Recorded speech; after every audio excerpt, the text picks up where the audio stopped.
welcome to Dojo Graduates. This week I am going to be highlighting some of the recent grads we've had in the Dojo Training Program. These are players that have moved up a cohort recently, either going from 4 to 500, 5 to 600, 6 to 700, and so on. Today we're doing the under 1,000 graduates, and then tomorrow around the same time, 11 a.m. Eastern, I'll be doing the 1,000 plus grads for this past week. So this is a show where we highlight, some of our achievers, and we try to distill tips and give people advice, not just on the graduates for how they can keep making progress, but also for other players around this level that are trying to improve at chess, get better, improve their rating. Honestly, I feel like at this point, we just have like platitudes that we stick to because we just see the same things across players just over and over again. And I think one of the core principles of the Dojo Training Program is that the secret, to improving at chess has been known for many years. People have been improving at chess for centuries. And people got really good at chess at a time where there were no engines, no computers. Somehow all these people became like masters and grandmasters. And for us, it's like we try to stick to the tried and true principles. So you're going to hear a lot of things like analyze your games, take your time, solve puzzles, read books. Like this is the way you improve at chess. But hopefully we can dial in and even get a bit specific as we look through some of our graduates. People always have interesting stories and games as well. We try to look at least one game per player that graduates. So we always get some interesting annotations too. Okay. So thanks everyone for joining. Shout out to Twitch, to YouTube. Let's switch over here. And this is the dojo. If you haven't seen the website, it's quite beautiful. We got the recent graduate, at least the graduates of this past week. We already have people graduating for next week because we do this show every week. I should also say normally Jesse does this show because he's kind of like, like me and David are really nice, like 99% of the time, and so it means more when Jesse gives praise. At least that's how I think people perceive the situation. So it just means more coming from Jesse. I understand that, but Jesse this week and the past week has been playing the U.S. Senior Championship here in St. Louis, so he's very busy. So of course we're covering the show for him. He'll probably be back next week, and then according to him, for like the next year or so, because he's not going to play another tournament, but he'll be back next time to look at the fresh graduates from there. Okay, so top one here, CDW787, graduating from 0 to 300, the very first cohort, up to 3 to 400. Looks like we have a couple people graduating from 0 to 3. And comments here. Well, to be honest, I'm not sure where my rating is, and from my first 5 games on chess.com, turns out I am just a tad bit higher. Yeah. So if you're still kind of like placing yourself because you weren't sure where to put yourself in the program, totally fine. The graduate show is also a chance for us to remind you guys about how the program works. It's all based on rating. So we have like a training plan for people to do, like things you should do to improve your chess. Some of these things have been aforementioned already: playing long games, analyzing your games, annotating the games so that others can give you feedback on them, solving puzzles, reading books, sparring, etc., etc.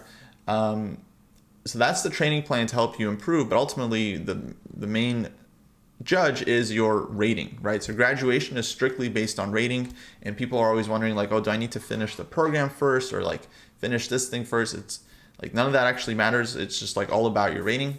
Once you get to the next rating level, then in our eyes, you've graduated to the next cohort and you should move yourself up. And most common question actually I've been seeing lately is people asking like, okay, if I just barely hit the next rating threshold. So it's like 450 chess.com or 750 lead chess or whatever it is. And then I, went back down. Should I graduate? Should I wait till my rating stabilizes? I would say go ahead and graduate because your level has already hit that peak. So you're not going to get any weaker based on that. Your day-to-day form might oscillate a bit, but you've hit that strength that is required for the next level up. And so I would say just graduate and start thinking about what you need to do now to get from 7 to 800, rather than thinking about, okay, am I a true 700 or am I more of a 690? That's not a thing. That's just your form bobbing up and down on a daily basis. Some days you sleep better, some days you sleep worse. You have more going on in your life, you have less stress happening, and this is always going to affect your level of play. But once you kind of hit that peak, that's your new level, and you can just think about moving up from there. So graduation, all about the rating. Okay, let's check out CDW787. Maybe we'll even see some more graduations from this player soon. Yeah, they're just shooting up. So let's see, current 908, next graduation 6. So they're already could graduate to 4 to 500, and I would suggest they do so because probably we're above this level already. Okay, Lead Chess Classical, no tactics training. This is new. Tactics, the rating icons. Also, by the way, guys, check out, we got these new icons. I think this was Noob Master's doing. He's one of our developers, and he added these nice little icons. I mean, it's just seamless. Just wouldn't even realize they were there because they look so natural. Got the new tactics ratings. These are based on your tests, your Puzzle Rush scores, and so on. So if you want to get a rating, make sure to do those. Let's check out the activity. And beautiful pie chart. Beautiful pie chart. I often say at lower levels, you want your pie chart to basically look like a Pac-Man. And this wasn't by design. This is kind of random how it turned out. But if you have a Pac-Man thing, I think actually that's a very good color distribution, because the yellow is games and analysis, and that means that you're spending the most time on playing long games and then analyzing them, which I think for this level definitely is what you should be spending the most time on. Just playing games, getting experience, learning from the games, not worrying about winning or losing, just playing more games to learn more ideas. That's how you do it. So Pac-Man shape, definitely good. And then the rest of the stuff, tactics, I would say green should maybe be the next biggest one. Middle games and strategy, fine. End games also fine. Okay, let's see what we've done. Completed classical games, 10 out of 10. Already in the 3 to 400 cohort, very nice. Let's see, we memorized some games, studied some master games, review with plus. Beautiful, beautiful, very solid diet of chess training. And let's see if we have a game here. Okay, only one game published. By the way, also guys, there's this new thing where in the past it would be when you uploaded a game, it would just automatically be public. Now I believe you actually have to go and click publish somewhere on the game editor page, I forget where, for that to show up for other people to view, if you have multiple games and you want to publish them. And the point is so that you can just work on your notes first and then publish the game when it's ready. Okay, let's check out this game. So we have CDW playing black against some noob. And I remembered, I had a thing I wanted to suggest for the site. Okay, the graduates program is also the program where Jesse or me, whoever's doing it, comes on and then figures out things they want to change about the site, and then we make comments about it. So let me bring up a new issue.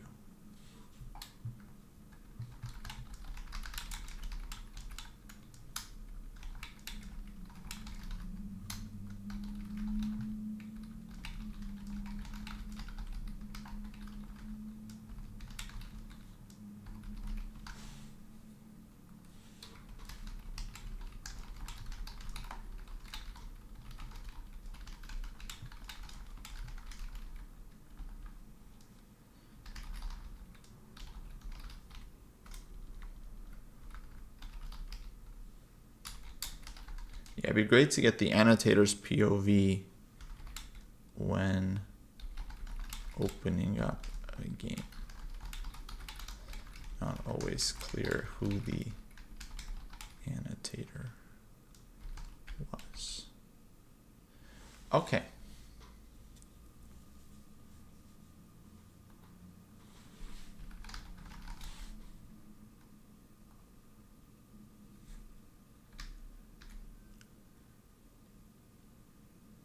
Thanks for subbing, Ed on arrival. Hello, hello. Welcome back. All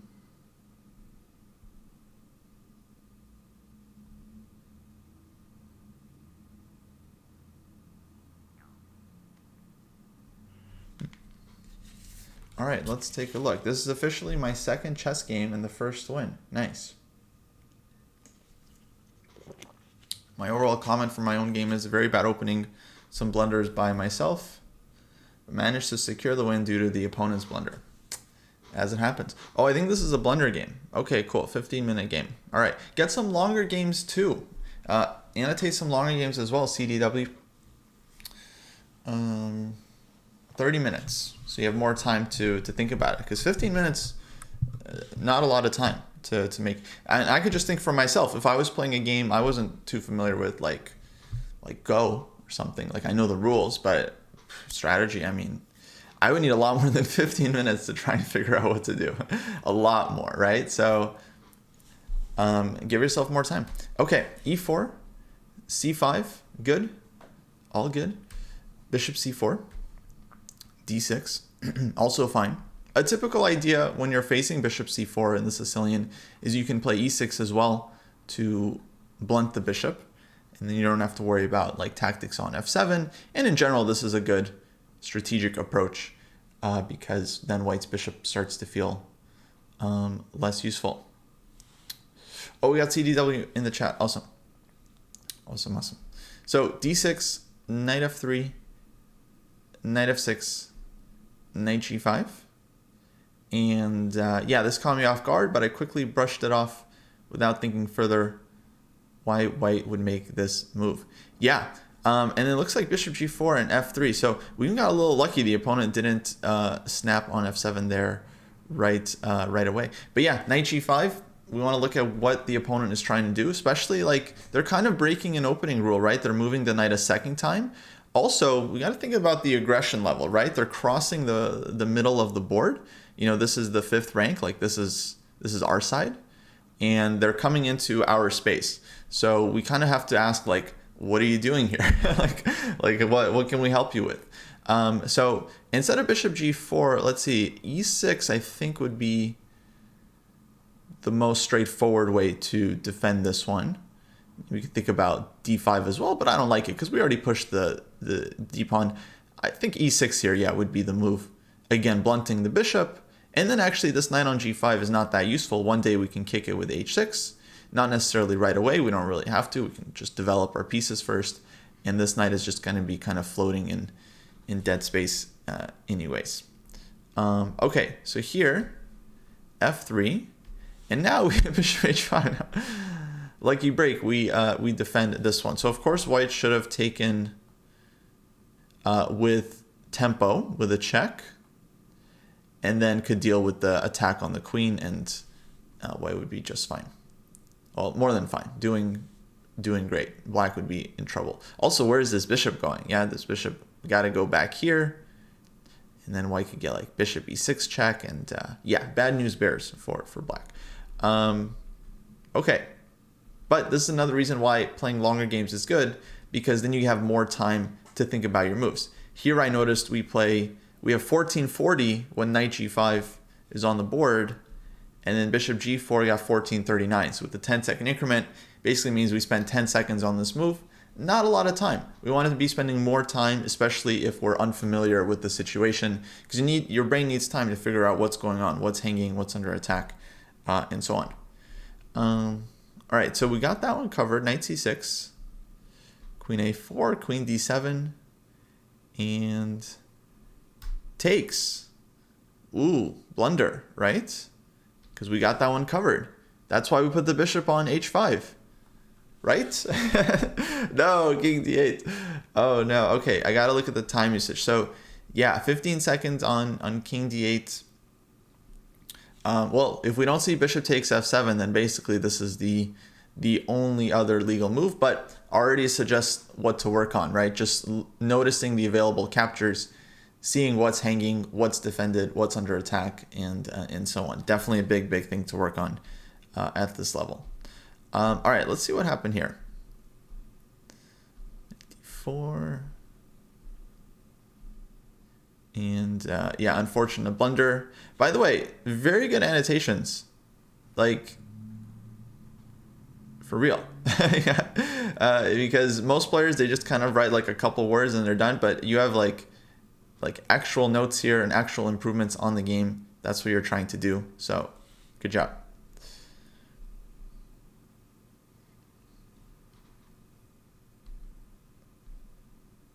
And yeah, I realized h6 should have happened earlier. I think that's true.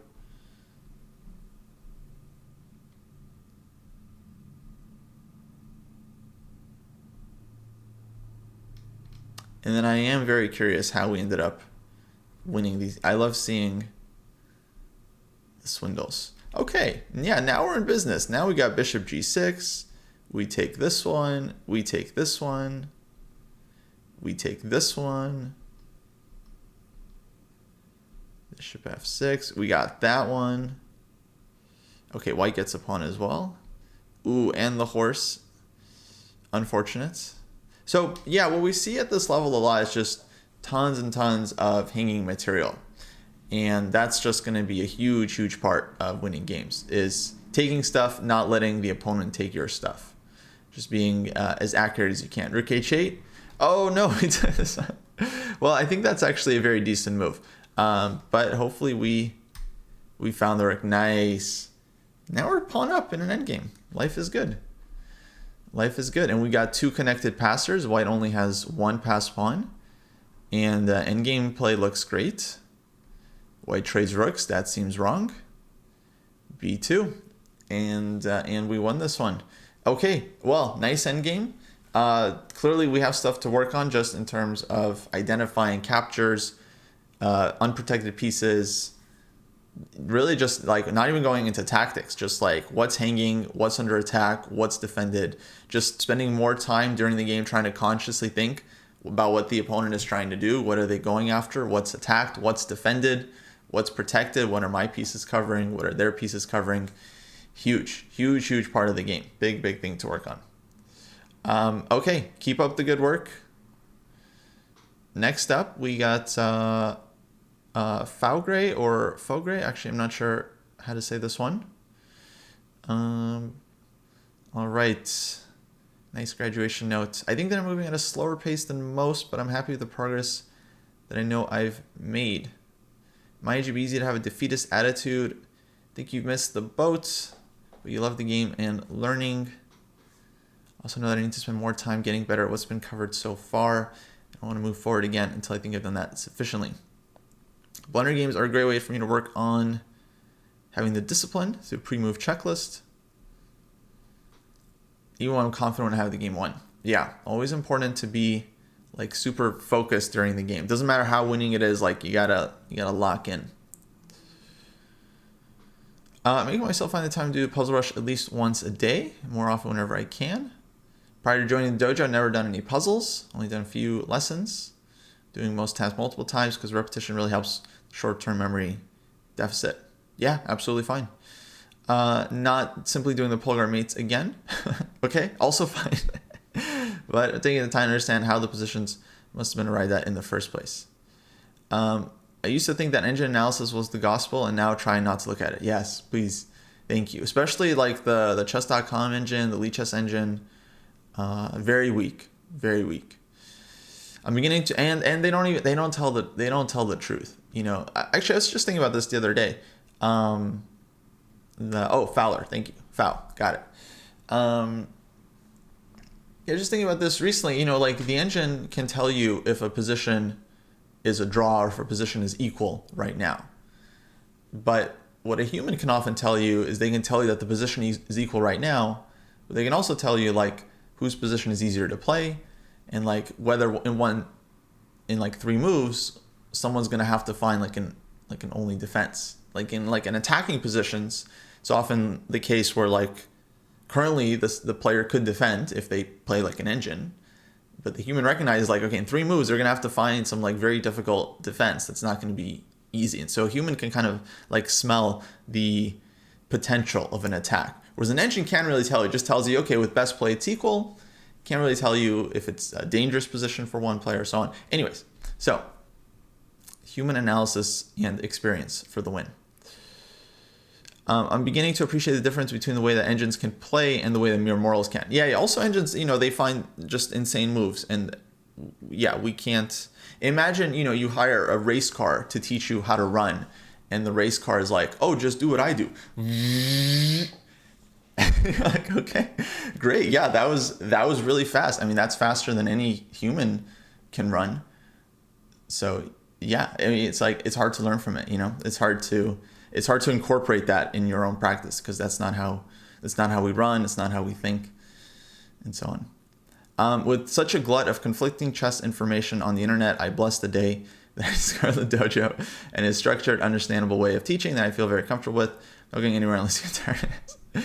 Yes, thank you. That's one of the big reasons why we started the program, is because there is like all this kind of like consumer confusion out there. I think it's very similar in like the fitness space and like exercising, like working out. There's like all these different training programs, all this conflicting info, all these diets, apps, and it's like for years people have known how to get in shape. It's like I don't think it's actually been that complicated, but yeah, there's all these different methods and products, and it can be very confusing. And it's the same exact thing in the chess space. Now there's like all these different sites, and a lot of sites are like brilliant. They have cool features, but it is very confusing. Like what do you actually need to improve your game? And for us, it's like, yeah, that was a big motivation to doing the program, is to just give people like a very clear sense and structure. And that's why Jesse doesn't like giving people options, because he's like, no, he's like, just tell people exactly what to do. You come in, here's the thing, no options, no anxiety, just like, here's what you do. And yeah, we definitely have that kind of approach to it. Okay, let's check out the activity. 73 years old. Yeah, I can imagine starting chess at 73 is quite a big mountain to climb.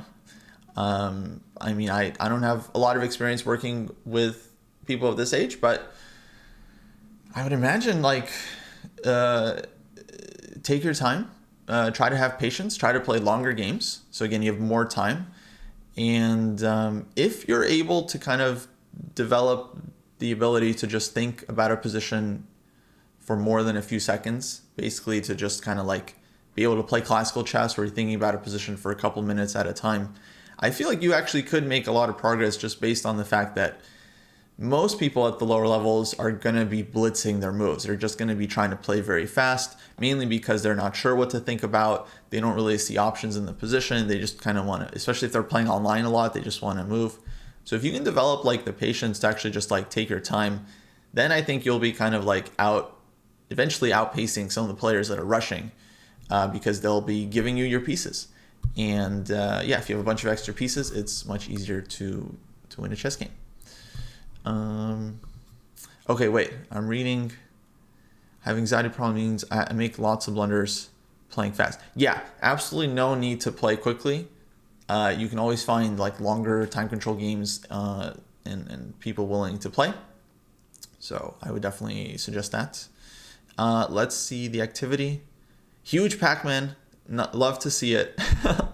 Like tons of times on games and analysis. That's awesome. Great to see. Looks like we got some games in. Oh yeah, this is the graduation. Let's go. And the blunder games I think will be helpful, but like again, if not having a lot of time is a problem, then you absolutely can just exclusively play classical chess, long time control games. Okay, let's check out a game. I'm not sure which of these are annotated. I'll just open up the most recent one. Oh, nice. Great. Here we go.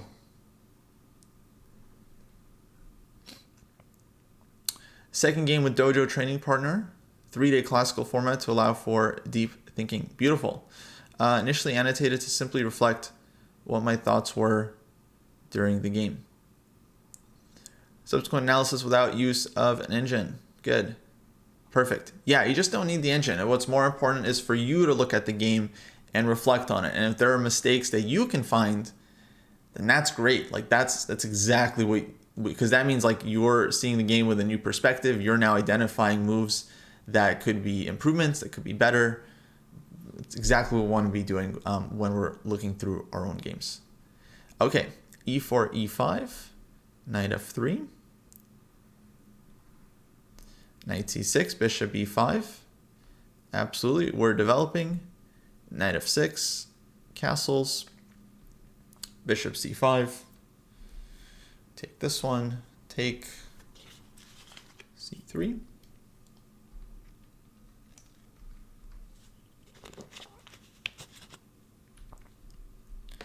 Bishop g4, h3, bishop h5. b4, bishop d6, and d4. Okay, so far, I mean, totally great. The one move I don't love is maybe b4. Because this is an example for me of like kind of like a one move attack that I don't think accomplishes much. Now black played bishop d6, which then allows us to play d4. So this worked out well because now we got the center, which is nice. But I definitely think black should have just retreated with the bishop back to b6, where it just maintains this active diagonal. And then it's still hard for white to play d4, right? Because black has will have too many pieces on this square. Feels like we're losing material, maybe even a lot of material, like take, bishop takes d4, and then the rook is hanging. Okay, this happened because of b4, but we get the idea. And then if white tries something like a4, like looking to trap the bishop, well, black has a move to defend this, so they can either go a6 or a5. I think either one is fine here as long as they deal with the threat and don't let their bishop get trapped. Then white is kind of stuck in the same pickle where you want to play d4, but you can't really do it without losing material. White is still, I think, actually absolutely fine. There's no issue with playing d3 in this position and developing, for example, bishop to e3. You can go knight d2 somewhere. We do have to watch out not to hang the pawn. After knight d2, the queen will be on this one. But white can develop like queen e2, knight d2, get the rooks out. Very common maneuver in these kinds of positions is to bring this knight over to g3. And the point of this is to go after, because this pin is a little bit annoying, but by bringing the knight to g3, you can harass the bishop. So, for example, let's say black castles. I'll just make some normal moves here, just so we can see the plan. This is actually a very, very common plan. That's why I want to show this one, because I know this bishop g4 and bishop h5 is like very, very typical at the under 1,000 level, and I want you guys to be able to crush it. This is a little bit, it's not really opening theory, it's more like middle game theory.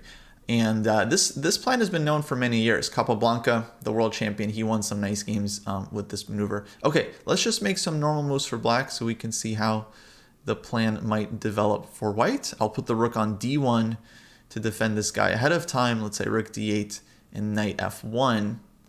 And yeah, now the point is, again, we want knight to g3 and we hit the bishop. So, okay, let's just keep making moves for black. I don't know, h6, knight to g3. And now we're threatening either to take this guy or to invade with knight f5, which is also very annoying. After that, you can even play g4, because white is kind of dominating the king side. All of our knights are there, the bishop is pointed. Black's bishop is hitting our king side, but it's not really affecting like this quadrant, right? So as far as the pieces are concerned, our minor pieces are doing very, very well here. So knight f5 is an idea. You can also just threaten to take and then bring your other guy to f5. And then the beauty of this plan is that if black drops back, let's say bishop to g6, white has another knight that is ready to go after this square. So this is a very typical plan in these middle games, like knight h4, queen f3, put the knight on f5, and we just get a very, very nice grip on the king side. You can even look for like sacrifices at some point on h6. You can run the h pawn, h4, h5 to really hammer in the point. And yeah, nice kind of setup for white. So Just an idea for basically all e4, e5 players to keep in mind. I think it's a very useful plan because I know this bishop pin is often annoying, but that's a nice way of dealing with it is by putting the pawn on d3 and then bringing the knight over to g3. Okay, so bishop d6, d4. Now black takes this one. Take on e5. And like knight d2. A very logical game so far. Like, yeah, you can tell when both players have time to think, like they're able to make some very, very reasonable moves. Should be 3. Black takes this one. Yeah, in terms of the gameplay, I think actually allowing black to take this one is fine. You could consider as well saving the knight, something like knight to g5. And I think white should be, yeah, at least okay. Here I think we're also fine, but yeah, the pawns are a little weak. Okay, castles. And a5. Okay, now here's a note for the annotations. Generally, double question mark, that means blunder. But it doesn't seem like you think this is a blunder, just based on your notes, like what you've written here.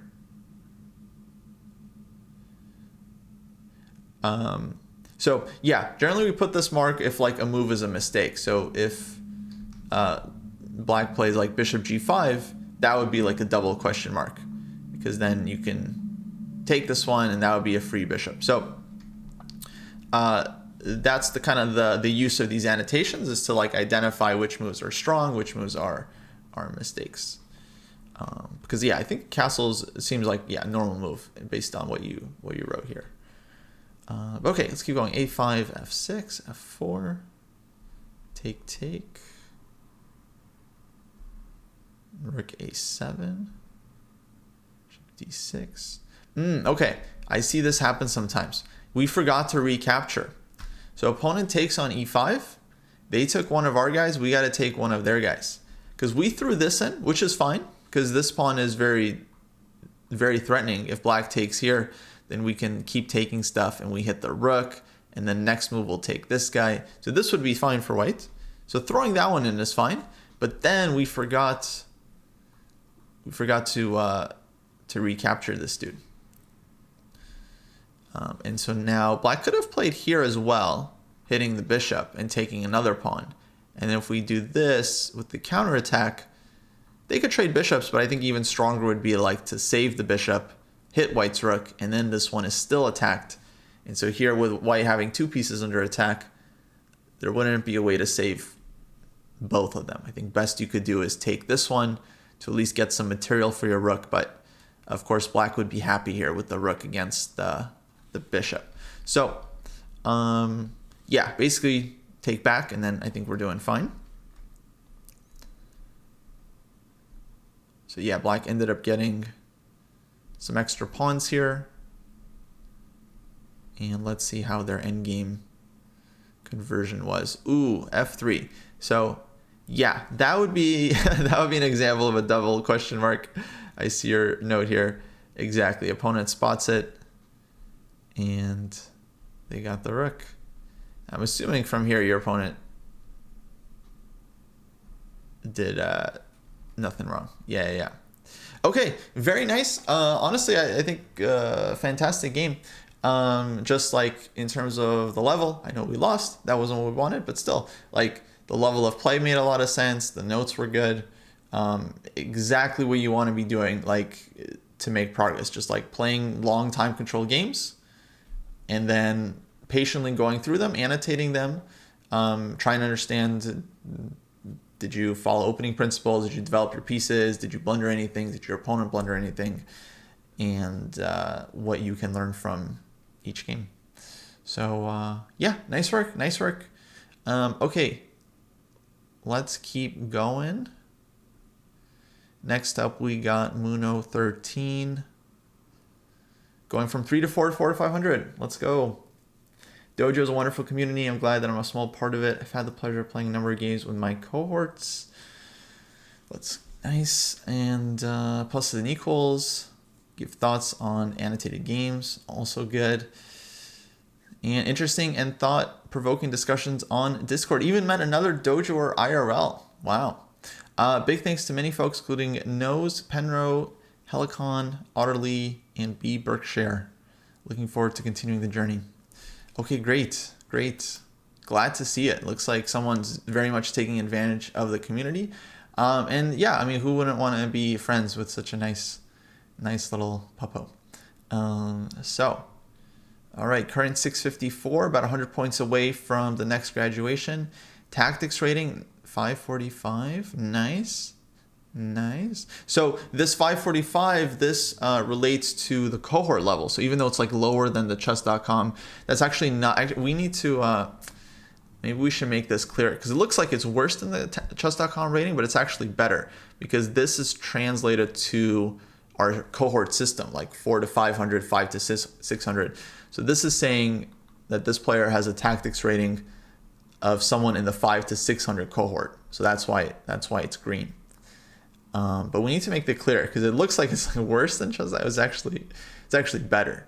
So it's like 750 would translate to 500 in terms of the scale. Okay, activity. We got a green Pac-Man here, indicating a lot of tactics. That's fine. And yeah, I know you can actually see like what they did in each cohort, but I kind of like seeing the total breakdown, because it just shows like especially the lower levels, like what a player has been working on to reach this point. Okay, got Puzzle Rush 5 Minute, Puzzle Rush Survival. Everyone's first chess workbook, almost done with this one. Nice. 1 to 3, 1 of 3 tests. Good. Taking the tactics test.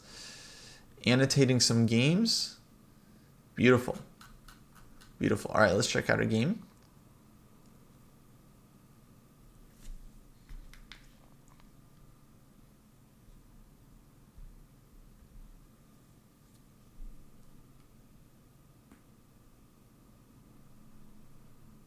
And all right, let's look at the most recent one here. Oh, we got some comments from other players. Fantastic. Love to see it. Okay, e4, e5, bishop c4, knight f6, d3, bishop c5, h3 I don't like, seems a little bit too early. So we go d5, fighting for the center. I think this is probably absolutely fine. Bishop b3, c6, knight f3, knight d7.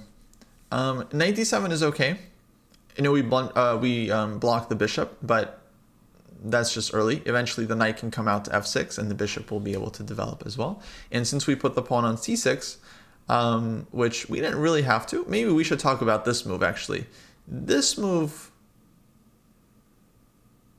I don't like. So the reasoning is to defend the knight so that the queen can like move, but the queen doesn't really want to move this early. White's going to play knight f3, castles. We just want to kind of develop our pieces. So if the knight's not actually hanging, then I would just focus on development. And we actually blocked our own knight from getting to c6. So maybe we want to use that square later on.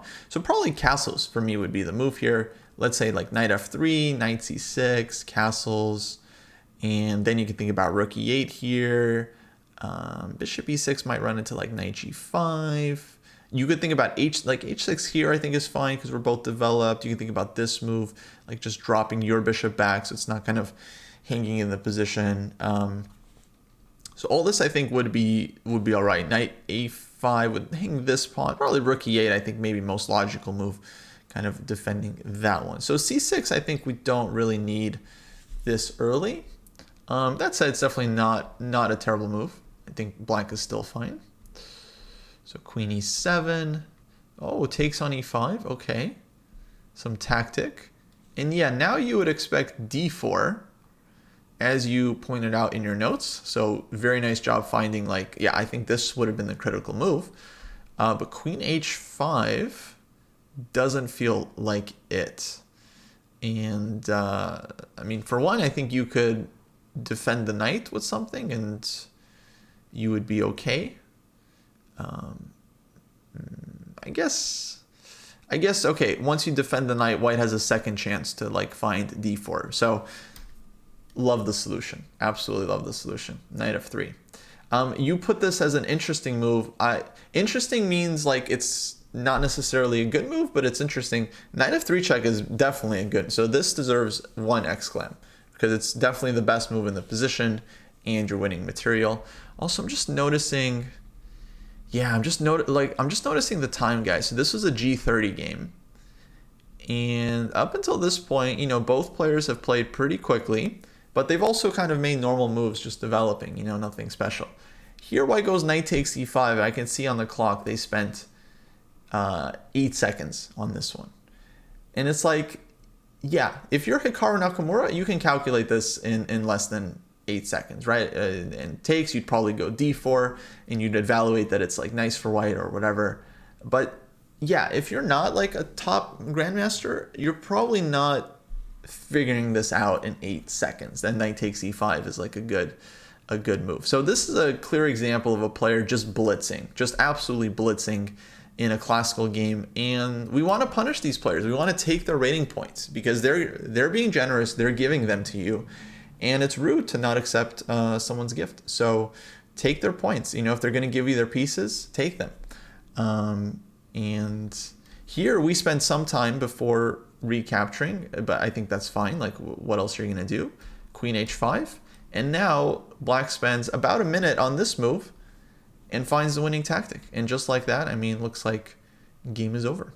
Because we not just win the exchange, we could have taken this guy as well, which we notice in the notes. And there's other moves too in the position because white's king is very vulnerable.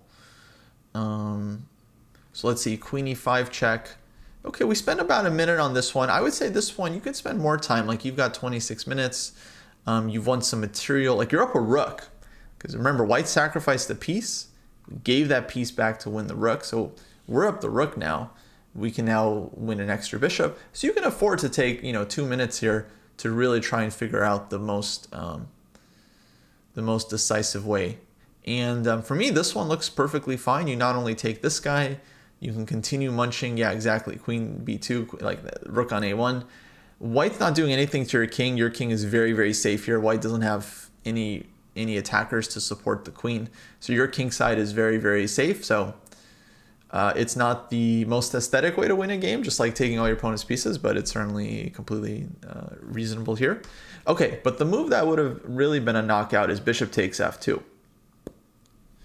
Because here you're actually just mating the guy with queen g1.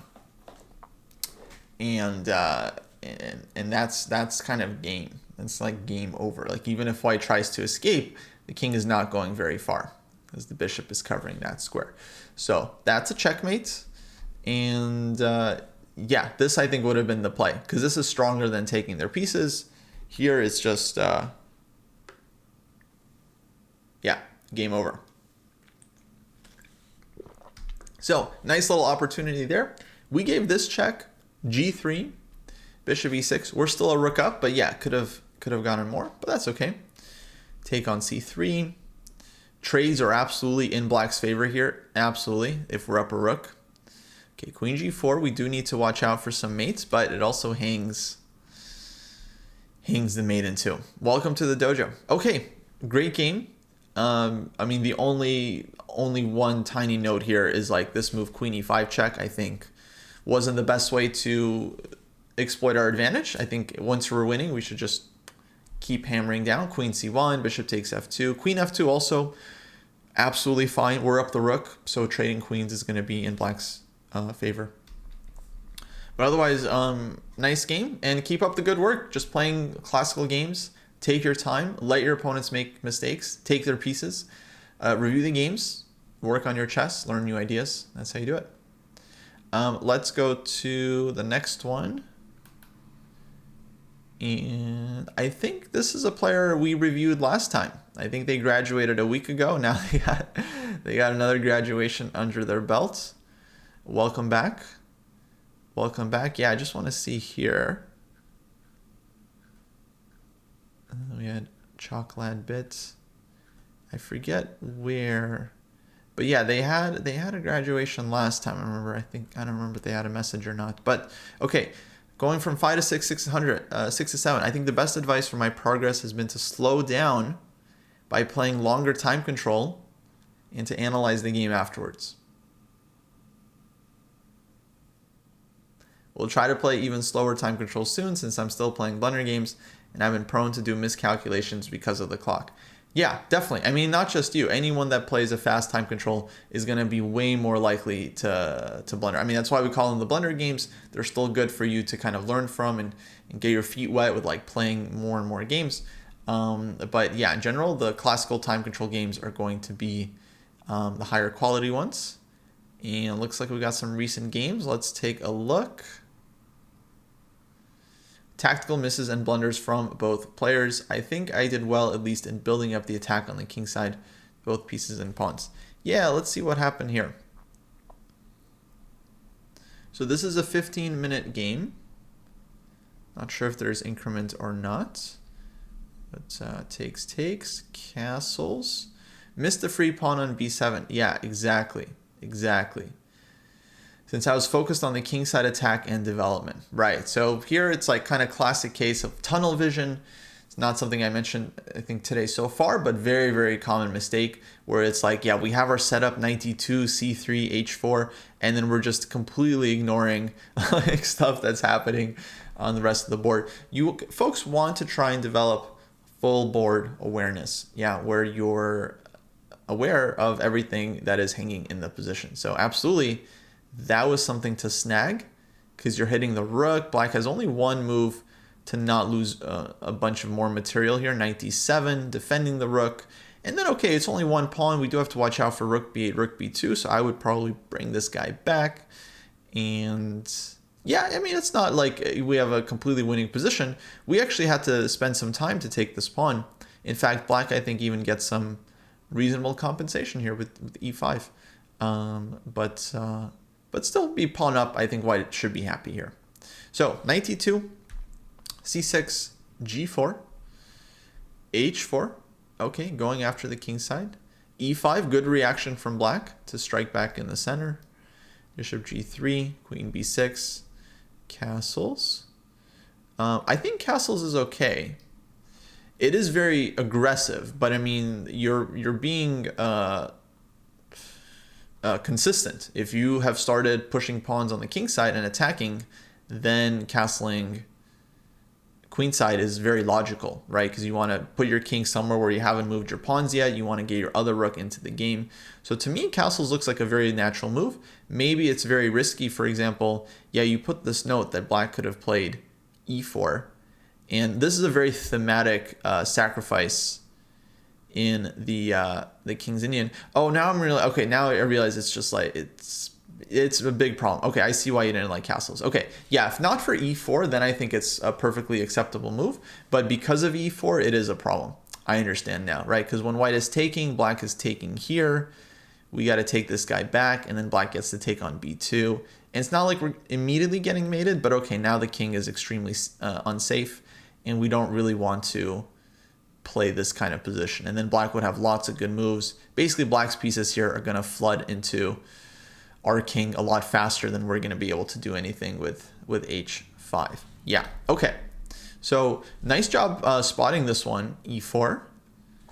And yeah, it basically means, unfortunately, we can't castle. So the other thing, well, one thing I would say is like, okay, since we realize this is a mistake, for your annotations, you should suggest an improvement, right? So take a second look at the position, realize, all right, castles is no good, so what else should I do here? Just to think about, okay, what could you have played instead? So one move that comes to mind, definitely knight c4 with the tempo, defending this one. It's not such a huge deal. Black has many reasonable moves here. Can even give this check. Let's say c3, queen back to e7, and threaten this one.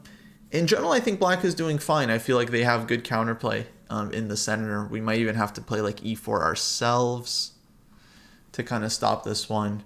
And yeah, game goes on. It's definitely unbalanced position. But Yeah, I would say like close to equal. I don't think one side is hugely better here or anything, but that would be probably the thing to do. Okay, opponent misses that. We get knight c4.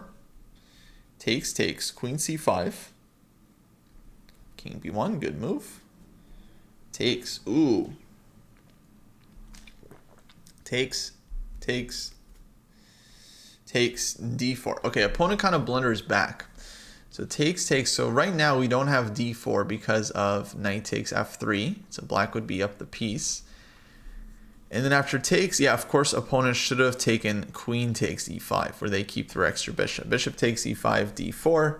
Now it looks like we get the piece back, and we're very happy. We get h5. We have threats of h6, queen f6, or hg, opening up the h file. So very, very dangerous now for black's king. Queen f6, good work. a5 and h6, GG. GG. Very nice. But already here after queen f6, it's rough for black. Maybe c5 is the only defense to challenge the queen. Maybe we should have started with h6 ourselves. I'm not sure. So black plays this one. We always have ideas of getting in. But yeah, I think this is okay. c5 definitely black should have played, and then well, even in the rook endgame, actually, like, let's say take h6. Here, white is better. It's not like winning. We're not mating the guy, but we're definitely better because long term, it's very annoying for black to deal with this pawn because we always have the back rank, the 7th rank, a lot of pressure. I understand that's maybe not what we wanted. Maybe a more attacking move would be queen h4. I kind of like this better now that I see it. Where we're threatening to take and invade on the h file. This is probably stronger. Yeah. Don't go for the endgame. This would be the way to deal with that. Quick question: is it okay to annotate your blunder games and not just your 10 classicals? Absolutely, guys. Look, you can blunder. You can annotate whatever you want. Now, like the annotated games do have to be classical, like the ones that like for the task. But that doesn't mean that it's not helpful to look at your blunder games. And we do suggest you review them and try to find like a couple moments where you could have improved. So if you also want to annotate them a bit, totally fine. We do ask that like the games that you count for your annotated games task, those have to be classicals. But if you want to do it in addition, then absolutely fine. It's not going to hurt. Not one bit. Okay. Let's jump to Rembrandt.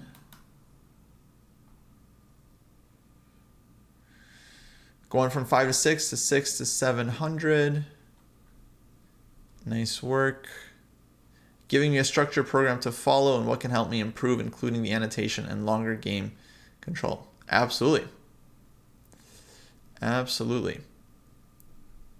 We got some classical games in. Annotated games. Let's see. Do we have a game? Oh, no games. Definitely remember to publish some games, folks. Sometimes people forget they upload a game, but then they don't publish it. So definitely publish the games so we have something to look at for the show. But looks like we're getting work done. We're playing games. We're doing the program. So keep playing long time control games. Try to annotate and upload some if you can. And keep up the good work. Hopefully we will see you soon.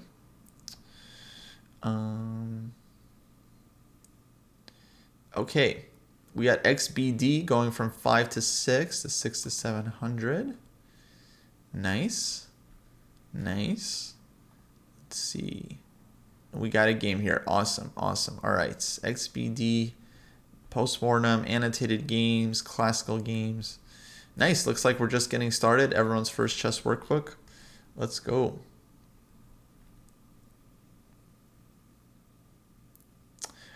Can annotated blunder games be uploaded to the database? That I'm not sure. I'm honestly not. Like I don't know. I think that's a question for Jack and Jesse, because I actually just don't know. 1,000+ graduates will be taking place tomorrow, 11 a.m. Eastern.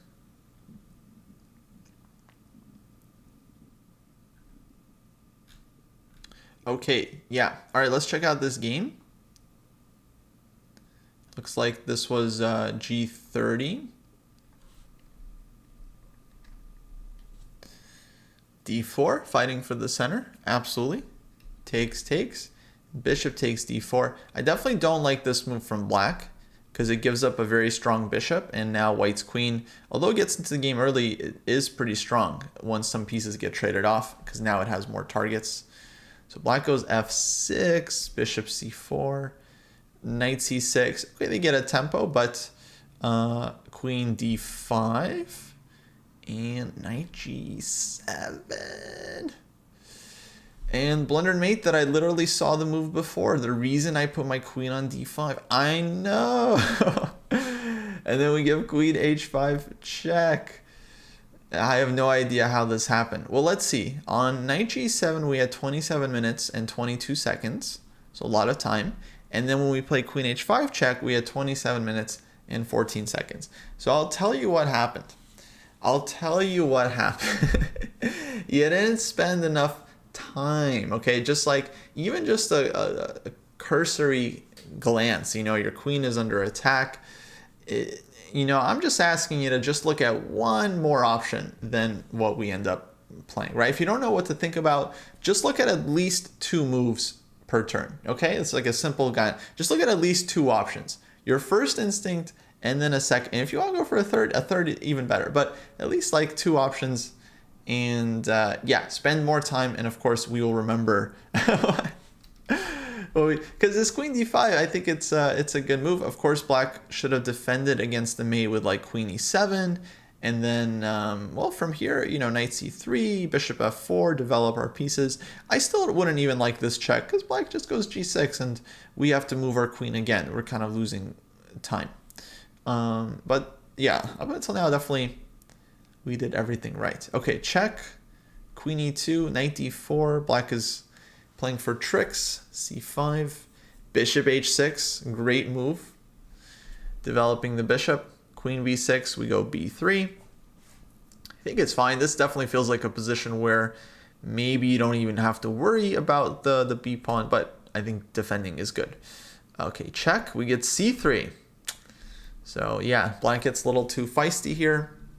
Playing very, very fast, but we go c3, we win the material. And okay, ended up just hanging everything.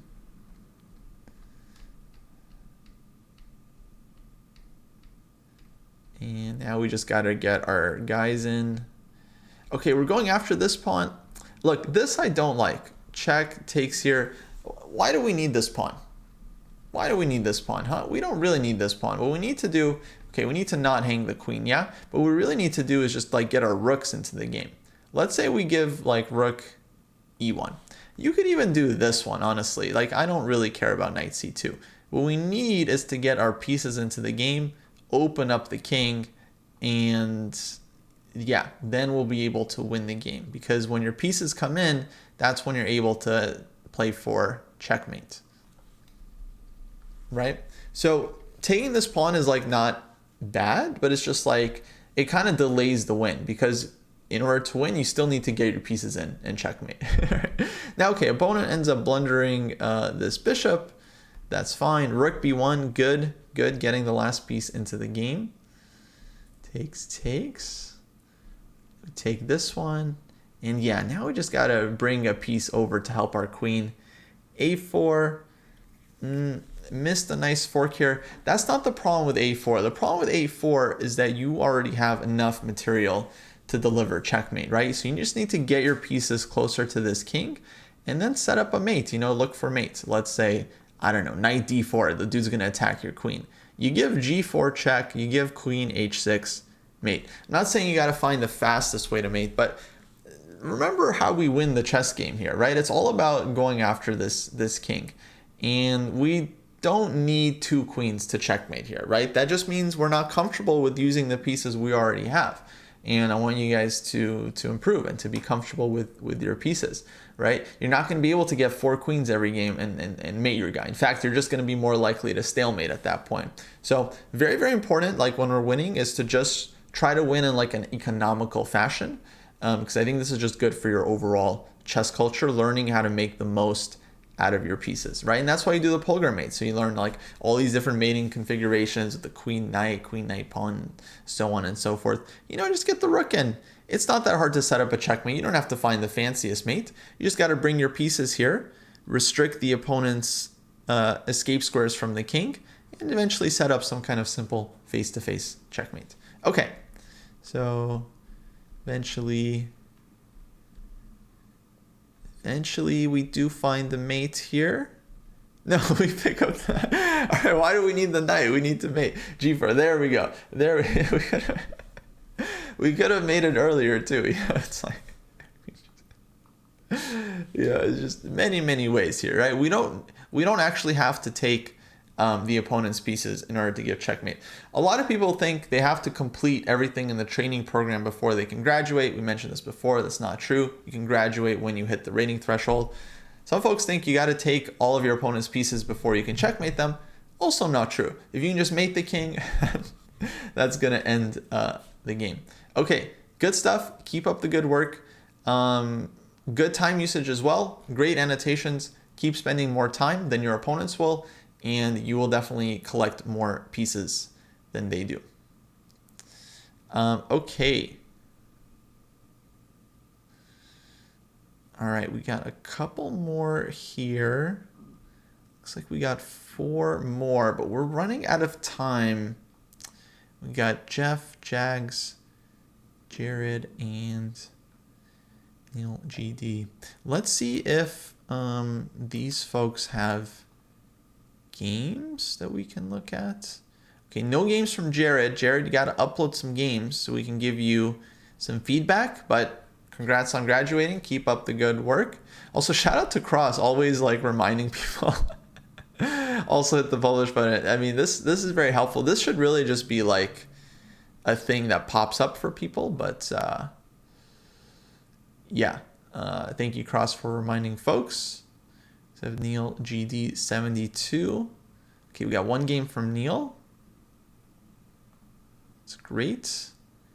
And then we got Jags and Jeff with 2 more graduations.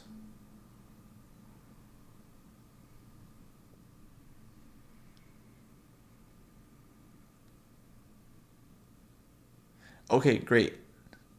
Great. No, you're all good, Jags. I'm just running out of time. We're doing another graduate show tomorrow.